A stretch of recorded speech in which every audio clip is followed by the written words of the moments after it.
On va apprendre aux internautes comment on fait pour régler un châssis de sidecar. Et pour commencer, on va commencer par les pneus.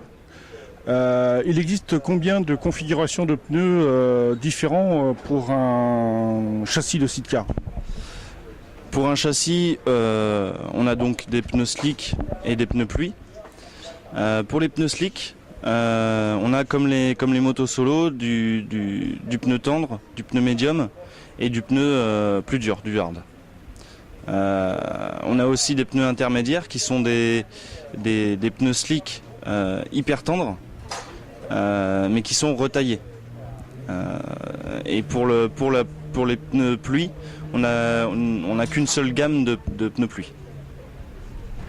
Très bien. En ce qui concerne est-ce qu'il existe un mixage de pneus et à quelle occasion?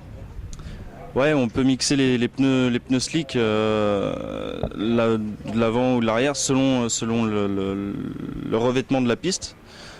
Si la piste est un peu plus abrasive et la température un peu élevée, au niveau de la roue arrière, on aurait tendance à mettre un peu plus du pneu hard pour qu'il tienne plus la distance.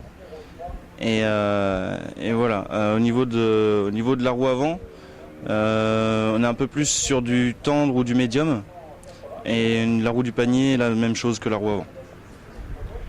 Quelle est la durée de vie d'un train de pneus de sidecar, sachant qu'il y a 3 pneus forcément? Alors pour jouer la tête du championnat, la durée de vie des pneus, le pneu arrière fait les 2 courses du week-end, peut faire les 2 courses du week-end si le revêtement, comme je disais, n'est pas trop abrasif. Sinon c'est un pneu arrière par course parce que ça burn beaucoup un sidecar. Par contre, vous avez une série de petites astuces. Alors, parle-moi un petit peu du dégommage de pneus et à quoi ça sert? Alors oui, on dégomme les pneus pour augmenter un petit peu leur durée de vie. C'est-à-dire qu'on enlève la gomme morte qui est par-dessus le pneu.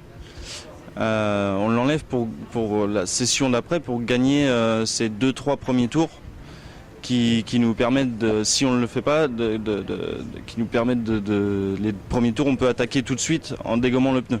On a tout de suite une gomme propre. Donc, sinon, il faut attendre quelques tours pour enlever cette gomme morte et repartir sur de la bonne gomme. On peut dégommer un pneu combien de fois? Autant de fois que le pneu ait encore une bonne adhérence. Je dirais qu'un pneu peut être dégommé 5 fois environ. D'accord. Maintenant, parle-nous de la pression de vos pneus sur un sidecar. Sur les sides, c'est des pneus basse pression. C'est-à-dire que c'est une carcasse assez souple. Pour les pneus en moyenne, sur du sec, on met 0,8 bar, 0,8 kg dans les roues. Ça évite que le pneu bombe de trop, puisque ça ressemble aux pneus de voiture. On n'aurait pas assez de surface au sol si on les gonfle. Par contre, c'est pas du tout la même opération pour les pneus pluie. Non, pour les pneus pluie, on gonfle un peu plus pour que le pneu chauffe un peu plus dans ces conditions. Et donc vous les gonflez à 1 bar? Environ, c'est ça, environ, ouais. Sachant que pendant une course, les pneus, que ce soit sur du sec ou sur de la pluie, les pneus ont tendance à prendre environ 0,2-0,3 bar.